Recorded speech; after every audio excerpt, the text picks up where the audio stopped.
Hello, everyone. Welcome to the Best Schools TV. And I'm your host, Arthur Gishane, aka Mzae, the teacher. And today we have a wonderful guest with us here, the Chief Principal of Ikuu Boys High School. And before we proceed, if you're new here, please subscribe, like our videos, and don't forget to give us your mind.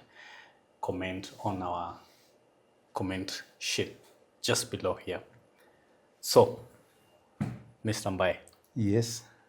the first chief principal of the Co-boys as a national school. Yeah, sure. I want to start by asking you one question first before we proceed. Are you ready for this? I am very set. Do you know what I'm asking about? Are you ready for retirement? I am very, very, very much set. I'm ready for it. You're ready for it? Yes. How have you been preparing for this? Well, a journey of retirement begins from the very first day when you start working, because you have to think of life beyond work. And for me, from when I started working, I started focusing on that one. And that is why I'm not scared of retirement, because I have quite a number of things that I plan to do after leaving the teaching. And I have done a number of things. To start with, I have a home, a good home. Good. And a lovely family. And I am also a community leader within the locality where I come from. I'm a church leader. And I am a farmer. And I have done quite a number of things that definitely will keep me busy. Okay. And with a lot of engagement with the people in the village there, so definitely I cannot get bored. You're very much ready. Yes. Now that one, of course, now takes me to the next thing. Yes. What is that you have planned to do after retirement? Yes. Like, are you going to be engaged in matters education, or you're going to do a shift altogether to something new? I would say yes and no to that question that you've asked. Yeah, because there are a number of things that I'm thinking about, like I said. I don't want you to get so much involved in affairs of institutions unless if I'm running my own school. But being employed, somebody had even come and was also proposing to offer me some job in that capacity, but I am not for that one. If I have to continue being in the teaching, unless if I'm managing my own school, but not being employed.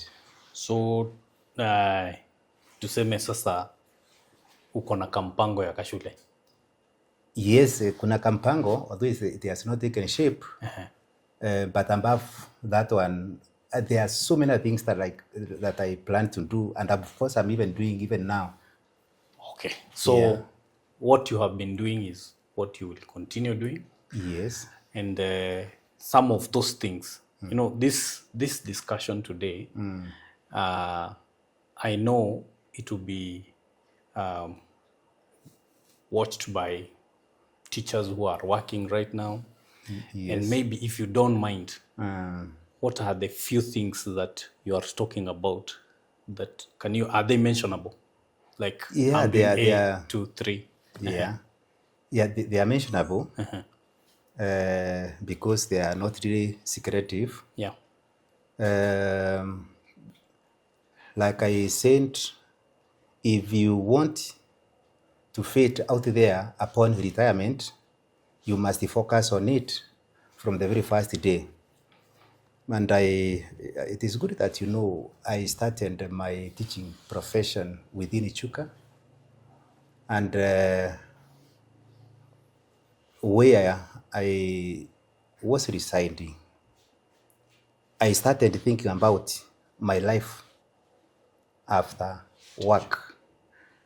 And that way then, I started doing, I think it was my 4th year in work. Yes. It is when I started thinking of some plots, and I started doing some rental units, So which generated something little for me. And I would want to reinforce that one to a greater level to generate some good income for me. that's Yeah, real because estate. Real estate. because already there are some projects that are going on, and I think with the time, once they are complete, above what I'm getting today, it can generate something good for me. Sure. Then at the same time, I am a tea farmer. Okay. I have quite some bushes of tea, and I have engaged a farm manager, which means that now I will be a co-manager there now. Okay. That's wonderful. And of course, that is something that can keep me quite busy. Sure. And sometimes, of course, when you have people that you've engaged, sometimes there are challenges that goes to the same, particularly when you are not that much available. Sometimes they take advantage. But with me being more available now to check on what they are doing, I'm sure things will be better. Yes. I have also ventured into dairy farming. Right now, I have got about eight cows and some heifers, and it is also doing well. Yeah. And like I said, I think when I'm more available to oversee what is happening, things can only get better. Okay. And of course, I do other small bits of farming here and there. That, of course, like I've said, tells you that I am not going to be idle. Yeah. And above all that, I am also thinking of doing some other forms of businesses. And I'm already doing some things. I have already registered a company to that effect. And God willing, something will come up. That is great. So, from a chief principal, you become a real estate guru. That's what I've seen. Then you become a farmer. Yeah. Which is wonderful. And of course, now, as you have promised, maybe some business will crop up as you move on. Now, hapa Ikuu. Yes. Mi najua ulikuja form 1, admitted really. here, not in form 1? No, I enjoyed A-levels. You came here for A-levels. Yeah. Went to the university. Yes.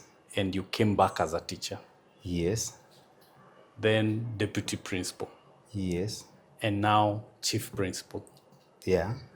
Who is just about to retire in a few days' time. True. What is that thing that you have learned during that tenure? Yeah. What is that you're going to miss? Now, in terms of missing, there are many things that I'll miss. Yeah, the most. And among them, it is a very friendly, lovely community. In fact, Ikuu is a unique community. I have seen a lot of love from the staff members, from the teaching staff, from the students. That warmth, definitely I'll miss it. And in fact, I've started feeling that there is something that is getting out of me. Okay. Of course, it is important that I mention that I have been around for the last 26 years. So having stayed with the people for that number of years, there is that bond that definitely comes. And therefore, when it comes now to the parting time, definitely there is that feeling that comes in. Yeah. And that one I will miss most. That warmth that I've been getting from the community members here. That one definitely I'll miss it. Miss that one. That is great. Now, kwa wanafunzi. Kuna mwanafunzi mmoja hivi unaweza kumbuka who either impressed you, you clearly remember the life of maybe that student, na hata waleo hajawahi kutoka kwa mind? Now, yes, and not one. Ule mmoja hivi, I know there are many, and they keep coming here, of course, all the time. Watakuja hapa, wengine watakupigia, but kuna mmoja hivi outstanding mwenye mpaka wa leo unamkumbuka juu ya something or yes, kunaye? Yes. There is one unique boy that joined here in Form 1, I think in 2011, and he finished in 2015. And I'm talking about somebody that now can be described as a world conqueror, because he was a great leader, got his A-, got a scholarship to study in America, and today he's doing so many things in America, and he keeps on coming, of course. Whenever he's around, he visits. And there is one unique thing that impressed me, this particular boy, because he's a man who, when he picks on something, there is no barrier To it. that he can stand on his way. Yeah. He has to achieve. And that is why today is an author of a book that he has titled A Boy Who Believed. A boy who believed. Yes, a boy who believed. Yeah, he believed he could get to where he is. And even now he's believing that he's going beyond where he is. Yeah. It's a character that is so admirable. And a character that is also so much willing to give back and mentor others. Yes. So this boy is, who do you mind mentioning the name? There's Pius Kimathi. Pius Kimathi. Yes. Pius Kimathi. Yes. Mahali huko bana, unaona? And now a boy who believed. I'm sure you're inspiring so many. Yes. I'm sure he's also watching this one. So, you came in here Yes. at A level. Yes. So, as a student, then back as a teacher, there is so much that has changed. Yes. Good part, I believe it's under your tenure. Yes. Can you describe that transformation from when you were a student up to today? Bwana Kichane, mine is a very interesting story with Ikuu. Yes. Yeah, because like you mentioned, I joined here as a student, Yeah. then came back as a teacher. And the interesting part of it is that I found the teachers who are teaching me. Oh. And then When you I come came back in as now, their when boss. you come back as a teacher. Yeah, and I have come back now because I came in as a head of a department, guidance and counseling. Later on, I moved to humanities. Yeah. And now I was boss to my history teacher. Then after a short while, I have become a deputy. I am now in charge of those people that were teaching me, including my guitarists and other people around. Sure. To start with, I didn't know how to behave myself, particularly when I'm handling them. But the good thing is that they respected me. Sure. And whenever, of course, I would give directions, Yeah. they would not look back and see a student, but they would see their boss. There's none who told you, hey, mwanafunzi wangu bwana. Imagine no. No one. Okay.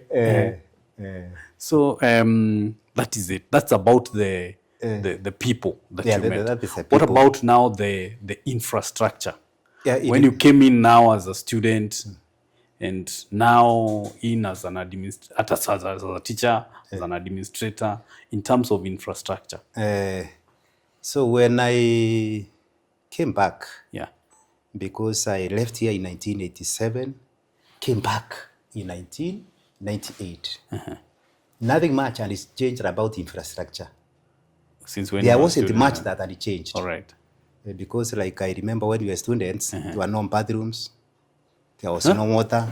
Mlikuwa mnaogea We wapi? were walking, we were bathing down the river adjacent to the school known as Hii kavali kako hapa chini. as City Yago. Yes. Naitwa yako. So in fact the school was more or less the same. So would you go with a basin ama ilikuwa mnaenda kuoga aje? Well, even basins were not there. Okay. So ilikuwa ni kwenda tu kwa mto. Nguo zako hapo kando. Naweka kando. Unakuta mama wanafanya kazi pale. Unavua nguo, wanatoroka, unaoga. Hakuna mtu aliwahi pata incidence ya nguo kwenda? Hapana. In our time there wasn't. Although you are hearing of a story of of that nature. So but during our time there are no bathrooms. Nothing happened. There are no bathrooms. But the dorms are there. Yeah, the dorms are there. But don't mind about the quality of the dorms. Okay. One was being called the City Manyani. City Manyani. Another one I think was being called City. A funny name that I'm not. No, when I came here, I found Mogwe. Now leave alone the real names. All the nicknames. Yes. Of course, they were implying that of low quality. The low quality. I think one was being named after one of the slums in Nairobi. So that of course tells you that it was of low quality. Very low. Now that has changed to a new face. So what has taken that? Okay, continue. Yeah. So now, like I said, when I came back, so I was trying to show to show you the duration that I stayed away. And when you came back, yeah, because that is about slightly over 10 years. 10 years, yes. Actually, and then I have come back and I found the same funny-looking structures, which included the administration. Yes. That the person I didn't like. Yeah. And therefore, when I came back, I felt that now I have come back to make a difference. And God enabled me to make that difference. And my first target was that administration block. And I felt that, of course, it being where it is positioned, it means everything. Because as one passes along or as one comes in, that is the first structure that you encounters. And therefore, I decided to demolish it. And when I decided it has to go down, now people thought that I was going overboard. I remember the sub-county director objecting to my plan to bring it down. But then I invited her and challenged her to show me a better site for the same. Then we under the challenge of classes because now the school was expanding. Because I came in when the school was translating from 3 streams to 4 streams. Yeah.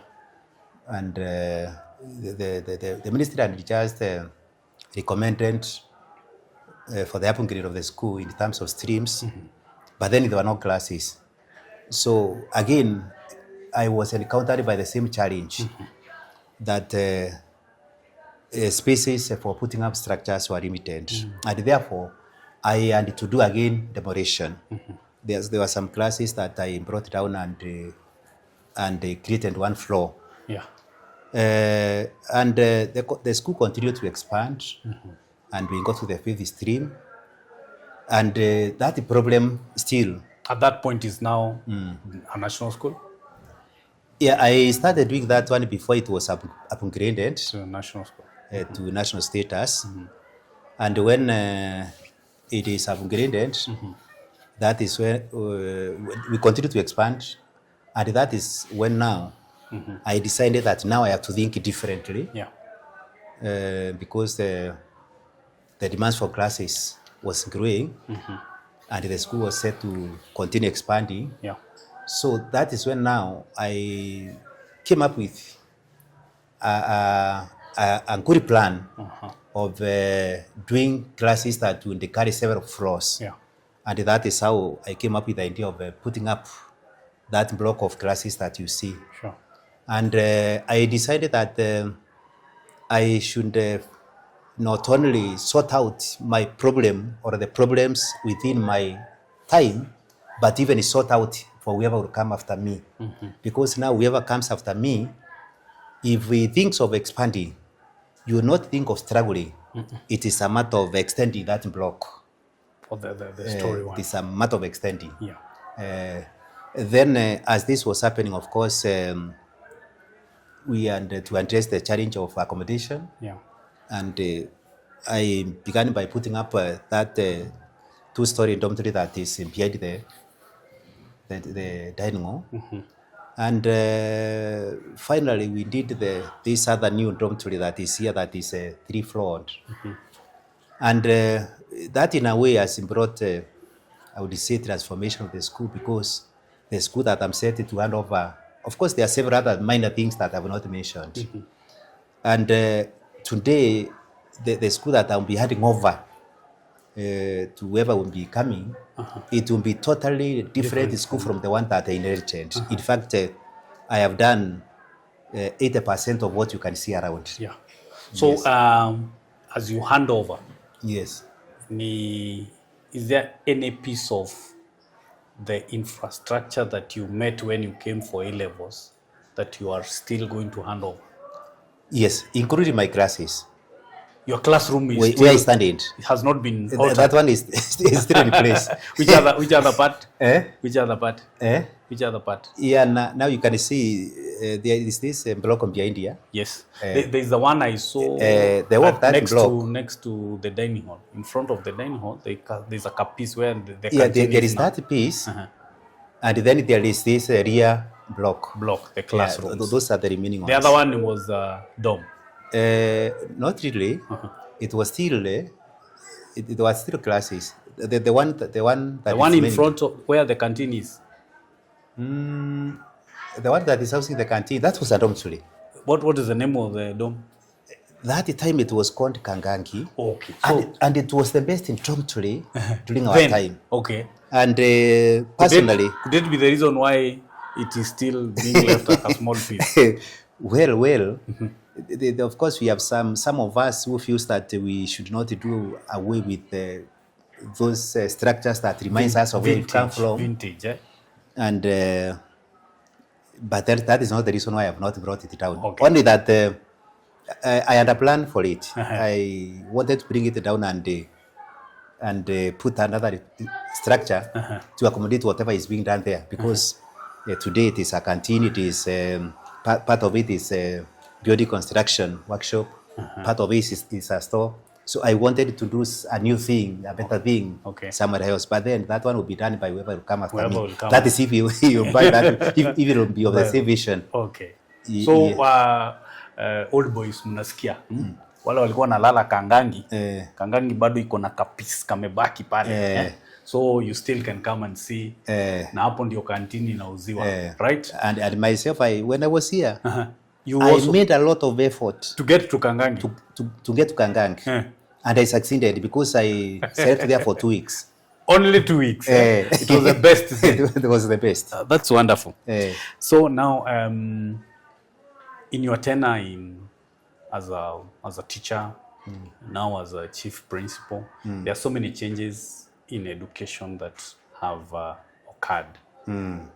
Which one particularly occurred during your tenure and gave you maybe challenges, and how did you handle them? There are many new things that have come up, but one that has really been a challenge to me, it is the issue of the management of learners. Management of learners. And I'm talking about management in terms of managing their discipline. Because now there are a lot of restrictions rather. You are told to only do the guidance and the counseling, even if one commits whatever kind of a crime. There are a lot of limitations. You cannot even do any little caning. But during when I came in, that problem was not there.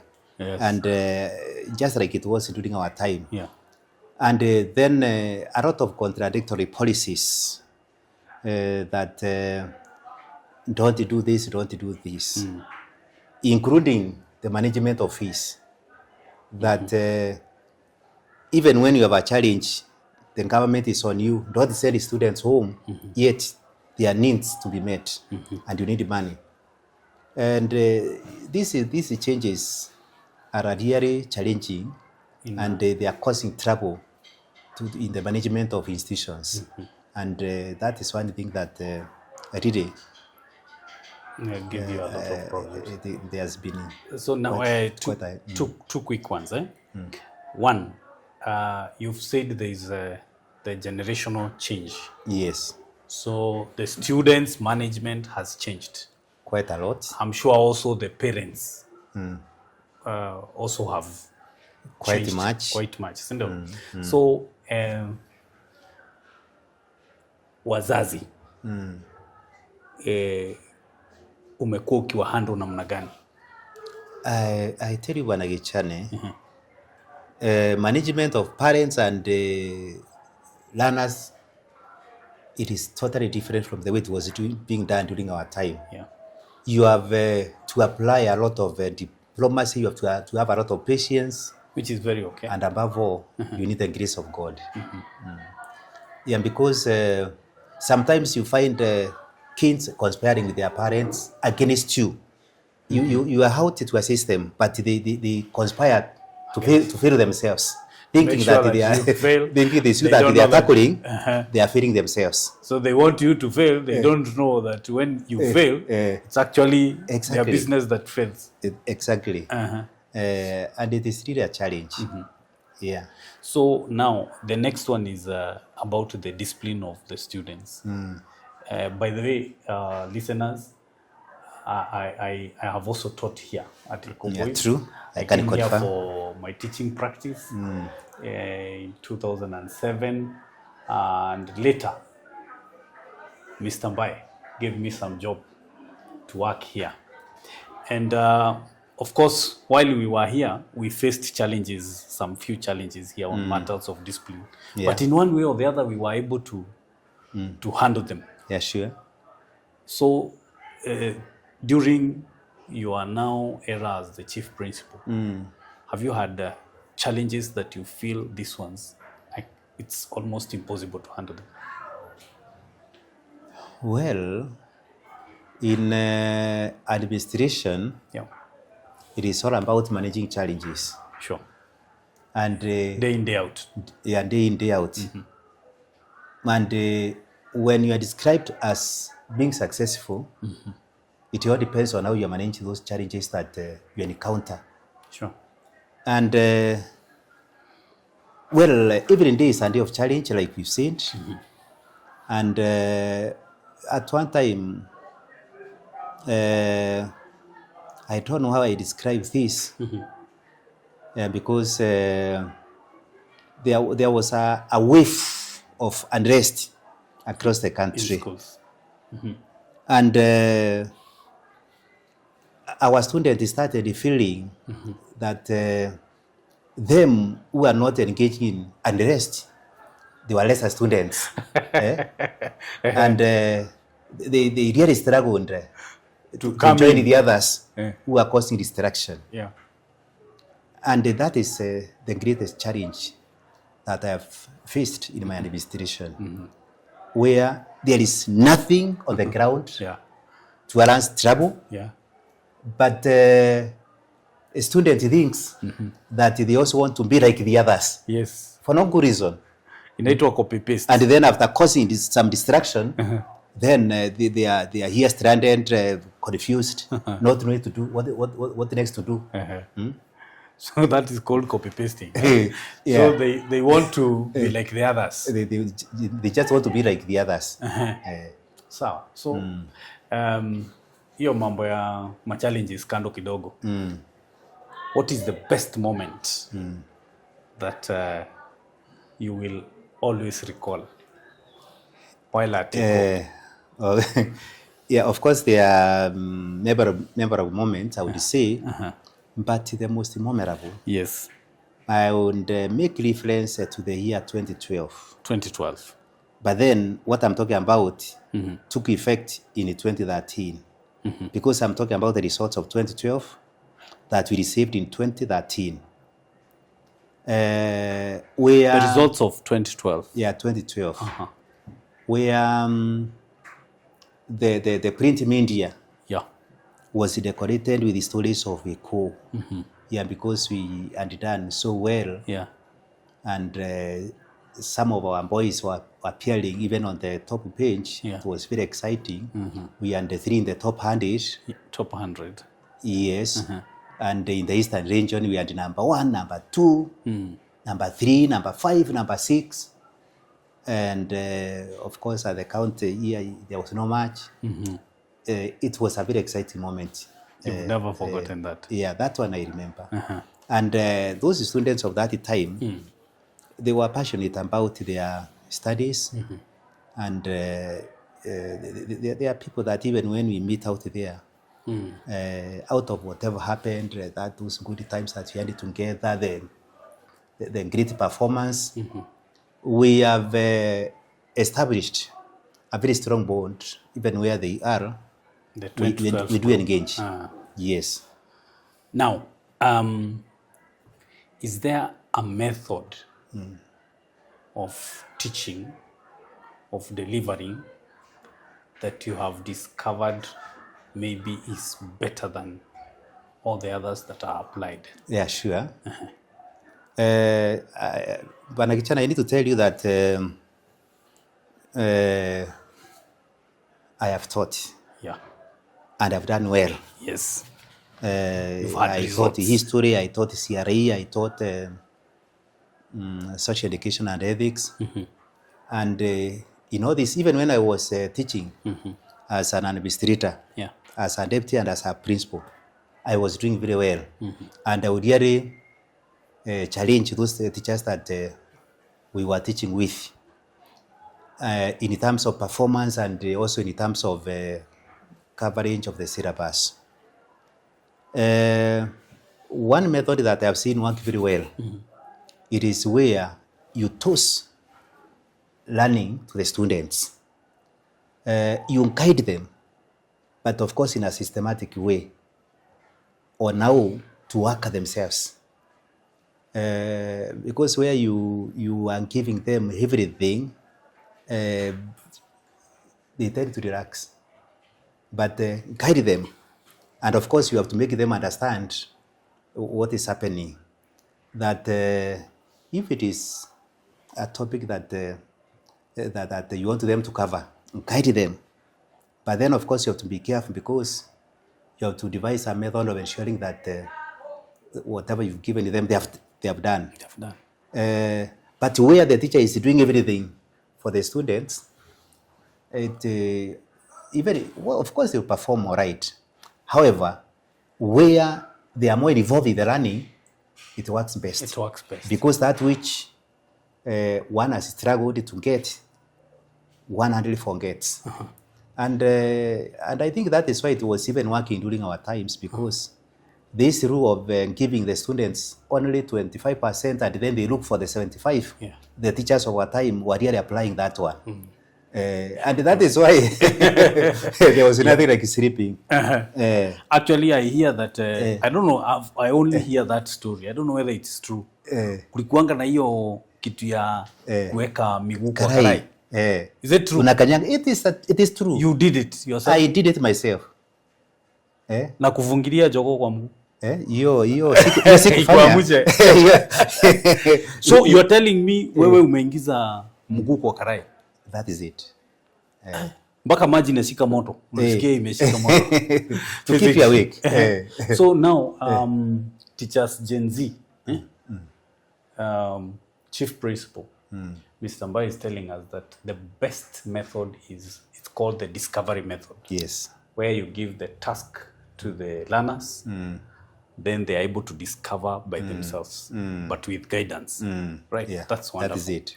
So, what do you want to tell the young teachers in the profession? I want to tell them that one, they need to understand the students that they are dealing with, Yeah. and they have to be very patient with them, because this generation that we have, it is totally different, like we are saying, Yeah. from the generation of yesterday. And so unless you have a lot of patience with them, you can easily misunderstand them. And you can even easily think that they are not respecting you because they are very inquisitive and they can ask questions that you may not think that really They're going to ask. are that good. That's wonderful. Now, I know Ikuu has been shining a lot in co-curricular activities. Yes. Like in this year, 2024, Muli Sweep music festival, like Yeah. this, like tsunami.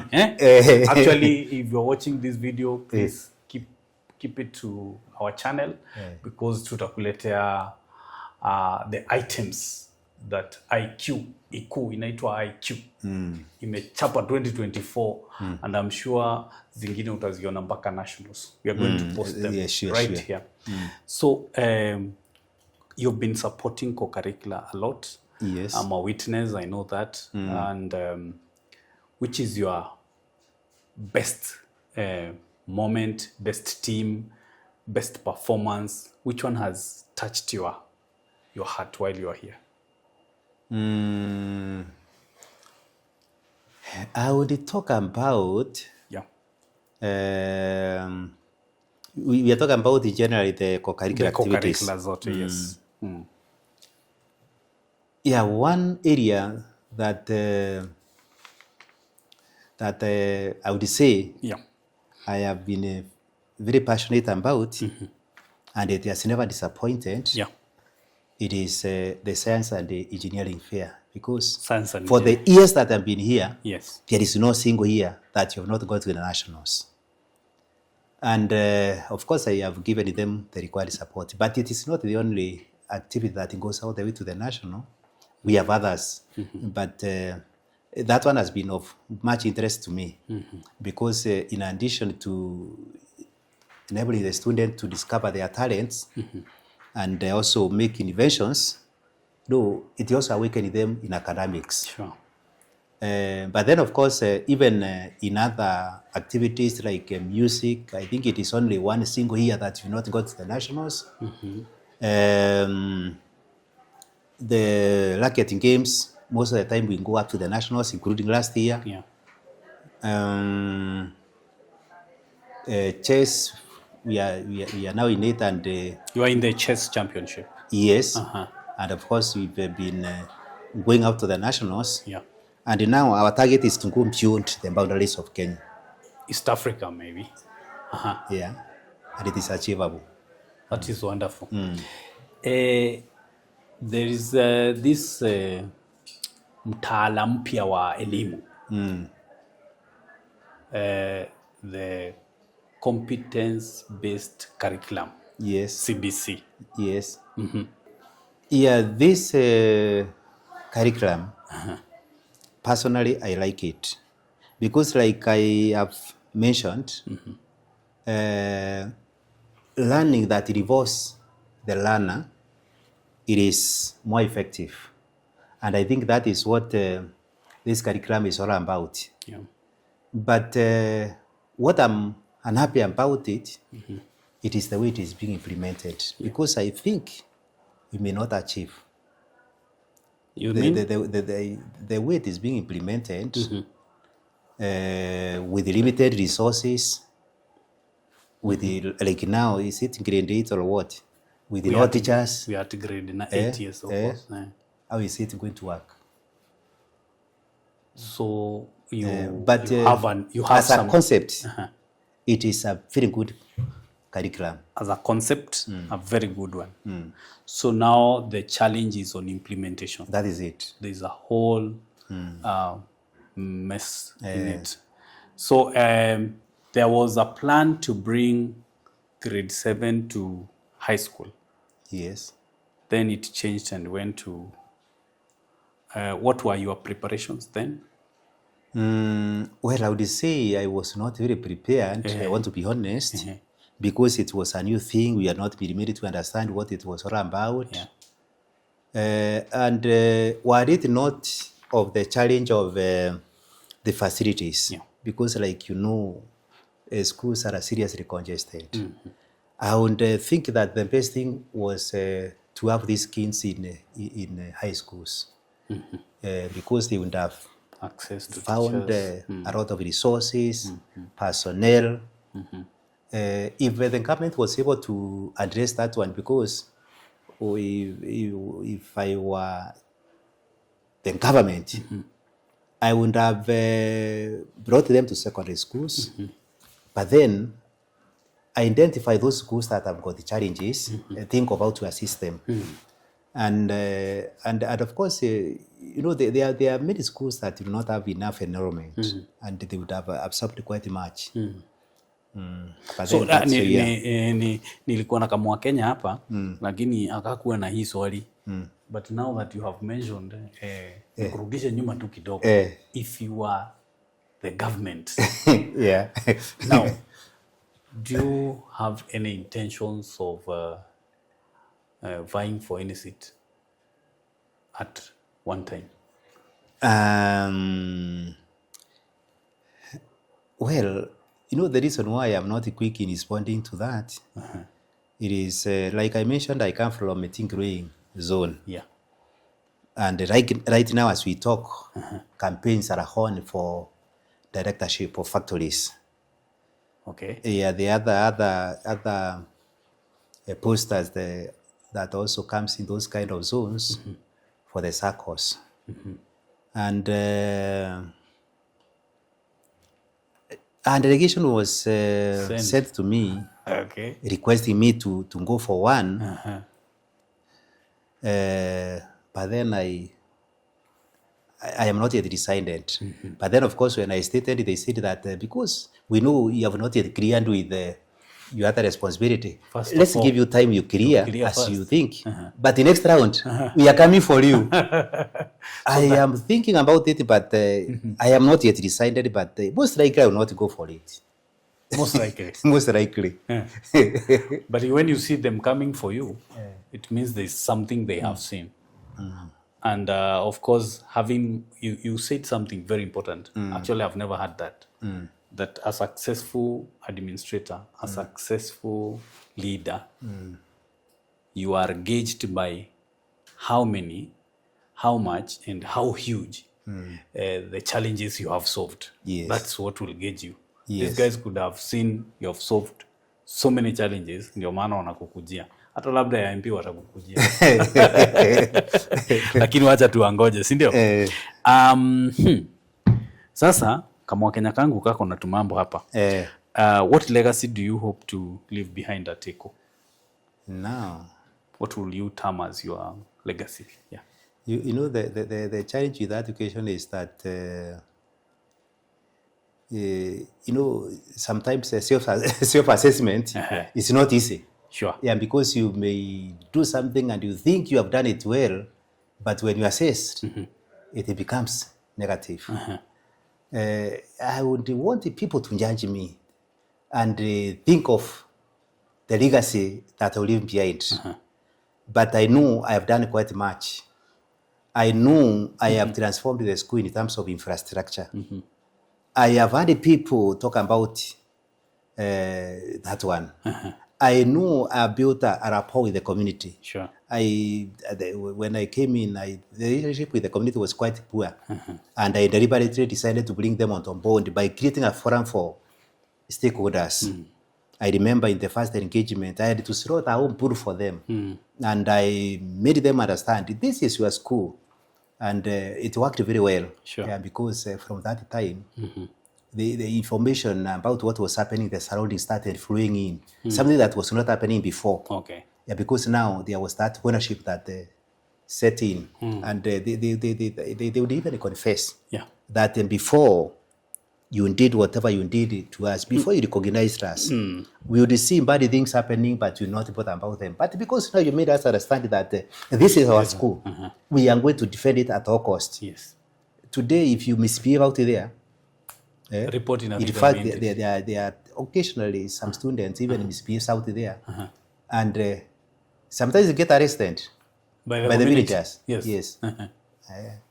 I think it's good you are saying that maybe you may not be able to assess yourself, but if I remember when we were here, there's something that has really changed.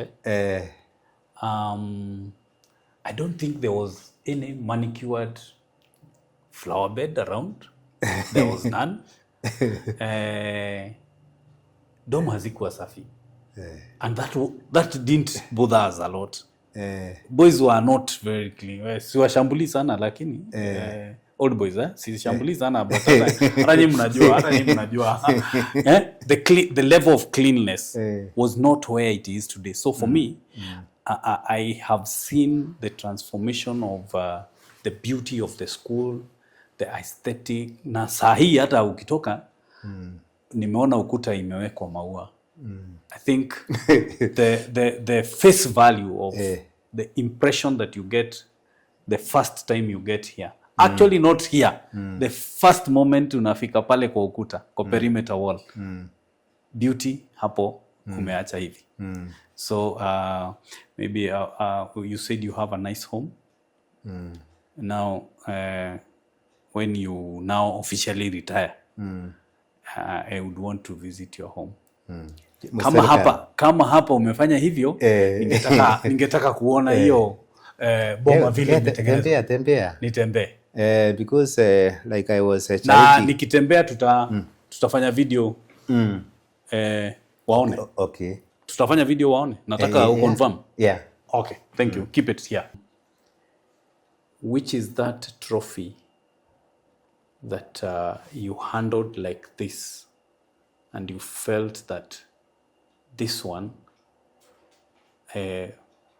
does not belong to me, it belongs to us? Because I can see so many trophies all over here. Yeah. Well, of course, it is not one that I would talk of. But if you check among those trophies, there is the one that is labeled the best school. And of course, now that one was given not only in consideration of the matters of performance, but even some other aspects. And you see, even when it comes to that performance, even if you are a good manager, if the student does not play his part well, you not achieve. You not get to the field and achieve.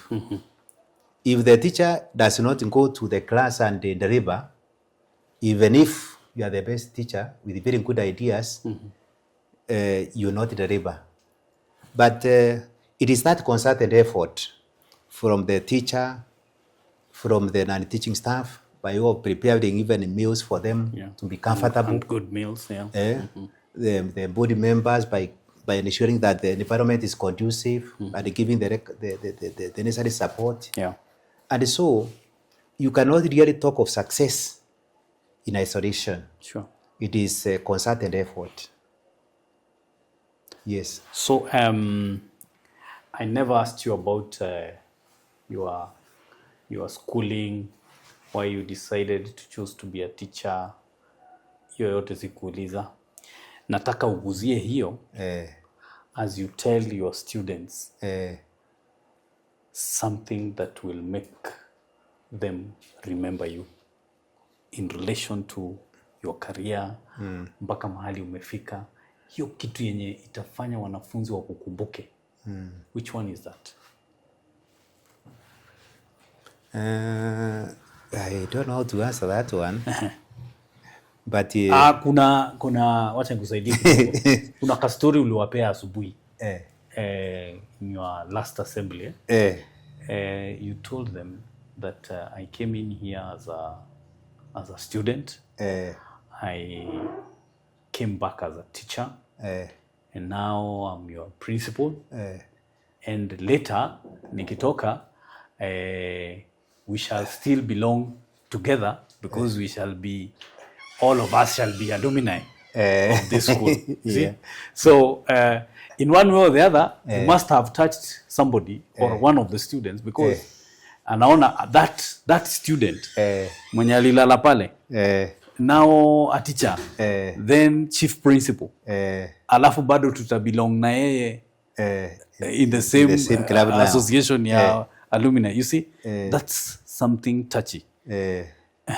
Kuna kengine maybe unaona kama ukiwaambia watakukumbuka na kenyewe. Well, yeah, one thing that that can make a difference in somebody's life, it is the affection that you show to the person.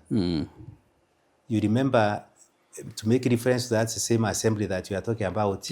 You remember this story of this boy who came upon being admitted into Form 1 and discovered that he didn't have a padlock.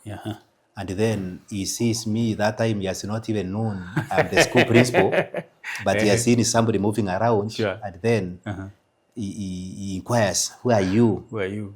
Are you a teacher or a parent? Are you a teacher or a parent? And then I tell him that I am both. And then now he went on to state his needs, that I don't have a padlock. Then I told him, you can send me.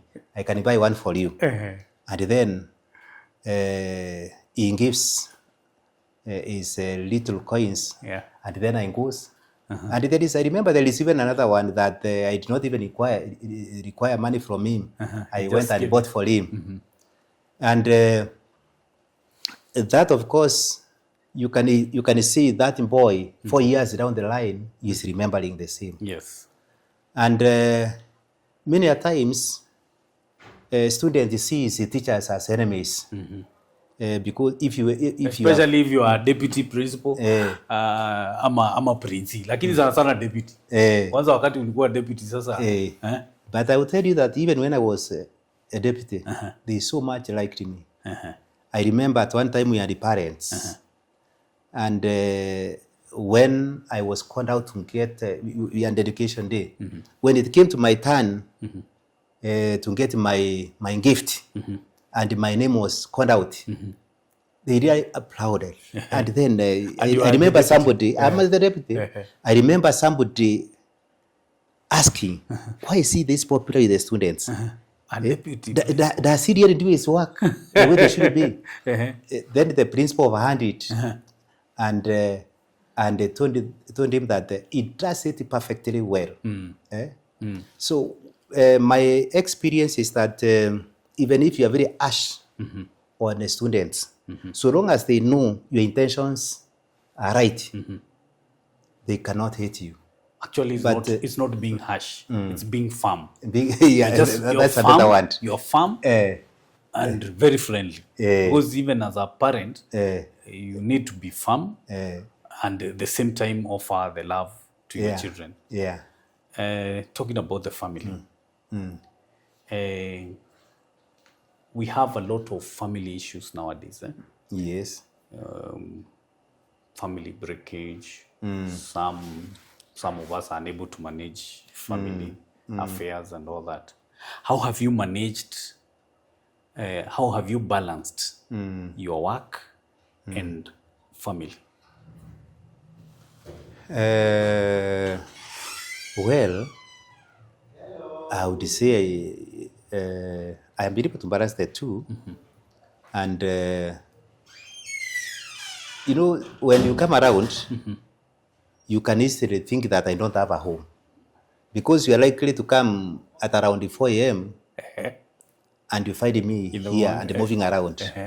And you are likely to come around midnight and you still find me around. the other day I interacted with somebody at home, and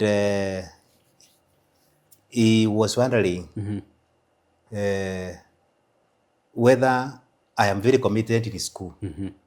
Yeah, because when again they find me there. Yes. Again, he's wondering how he's seeing you. Yeah, because you find me there. You can find me there around let's say around midday, and at 4 p.m. I'm here in school. So if you saw me there, you will be thinking that you're still within the surrounding there when I'm back, and particularly when I have some pending issues, or when I feel that there are some issues that need to be sorted out, I will go and come. Yes. In that locality that I come from, I also need to let you know, Bwana Gichane, I am a very committed church member back at home. Church elder. And there are times when I do the school service here, on Sunday, and jump over to the other side on Sundays. Yes. And in the evening I'm around. And some people over there, they mistake me for a pastor.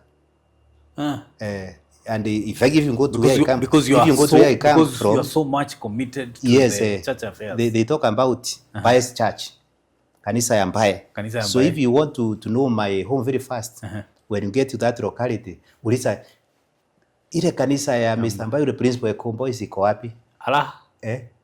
So I'm not the pastor. You're okay. It's because they have seen me being so much committed into it, and they think I'm everything in it.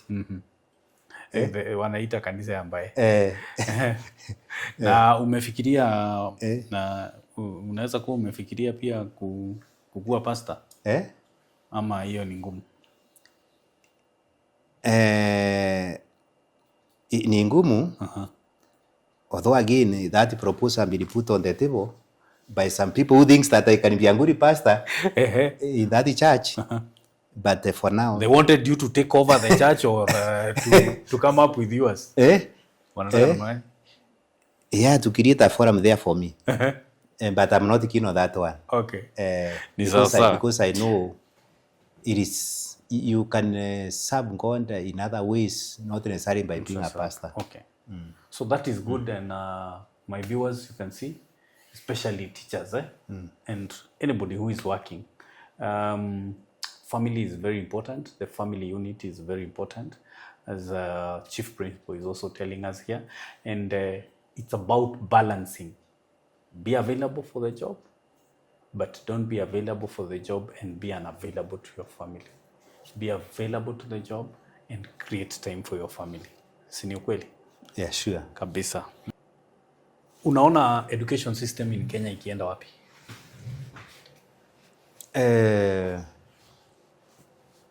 Bwana Gichane, in like 5-10 years, unaona ikienda wapi? There is an emerging trend that is causing a bit of worry as we embrace this new curriculum. There is something that is not working well. Yeah. And I fear we might lose a generation before it stabilizes.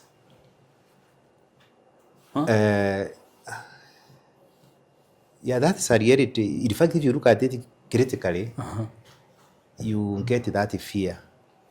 Yeah, because of course, if you know what is happening in the junior secondary, yeah, if you are a keen observer, you cannot avoid getting worried. Sure. But it is my hope that because the government has given a firm commitment that they want to see the whole thing work, we have no reason to really doubt them. And, hope keeps us going. Because the moment you lose hope, then there is no tomorrow. Sure. So that commitment gives hope that even though we have the challenges that are there, that will be sorted out. Because like you have heard the government talk about, they need to recruit more teachers and even those that were engaged in junior secondary being employed permanently, if they keep their commitment, then it can change the course of things. Is there a specific thing that you think can be done maybe to salvage the situation?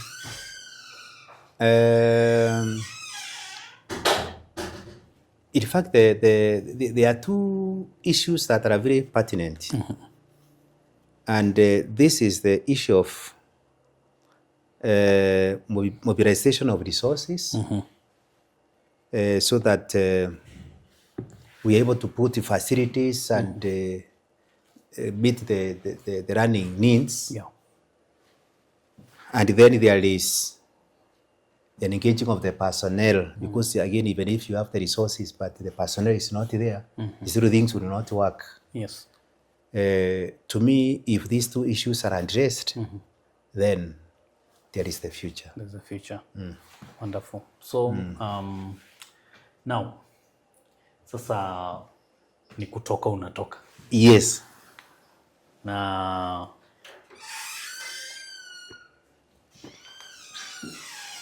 unatoka uingie huko. Yes. Generation Z inasema kudonjo.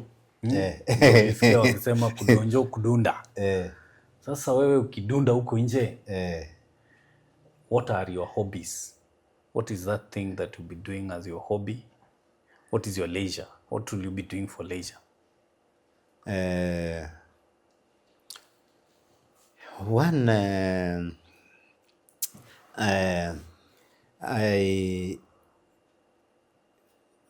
I like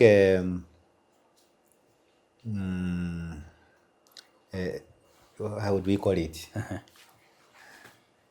Scenery viewing, outings within the locality, and that one even as I do the businesses that I'll be doing, of course I will be creating some time for that one. Natokea kindogo, najienjoy kindogo. But what I value most it is activities that are based on something that is constructive. Like where you go for an activity that even as you relax, it is also bring in other bring in some other advantages. One thing that I like within my surrounding, it is by being surrounded by an environment that is not creating stress to me. Do you know, even that home that you live can be a source of stress. It is true. You need to make your home in a way that when you're out there, you are missing being in it. And you mentioned something about the flowers within the school. The school, yes, they are wonderful. I like flowers. Even when I was in college, I was called Maua. Wow. That was my nickname when I was in college. Maua. Because my cubicle was full of flowers. Even when I'm stressed, when I look at flowers, it relieves the stress. I enjoy seeing those flowers and it excites me. So yours is to view beautiful sceneries and all that. Have you planned for a particular vacation that will give you spectacular view? Maybe around the country or maybe outside the country. Have you planned for something that will bring that to cut the break? You know, you may you may live on 30th, and then on 1st, 2nd, 3rd, you find yourself still behaving like a principal. But have you planned for a vacation that will give you a break? and maybe you forget a few things about being a principal before you join the other world? Well, of course, it cannot be complete Yeah, without my family involvement. sure. And there is something that we are planning with my spouse. One day we should not live only within the boundaries of the country here. Sure. Why can't we fly out and see what happens out there? is true. And I'm not talking about Tanzania or Uganda. Those ones I have. You have gone I've for gone several there. times, yes. But why can't I, or me and my spouse, why can't we go out to a far off country and see the other world? Sure. After all, we are not rehearsing for any other happy life. Ni ukweli. Eh? So make sure ukienda ukuja na maua ya mahali utaenda. At least ukipanda maua hiyo unakuwa unasema hii nilitoa. Because I see you love flowers. It is true. Ni ukweli. So that one now brings us to the end of our show tonight. And our viewers, nataka kuhakikishia ya kwamba Mr. Mbae has allowed us to be with him during this journey ya kuexit his profession, na tutakuwa tukikava a few events here and there, and what we want to urge you is to subscribe, like our videos, and make sure you ring or you hit that notification button, so that as we do these videos, you'll be able to watch kabisa. So, ciao. Keep it here.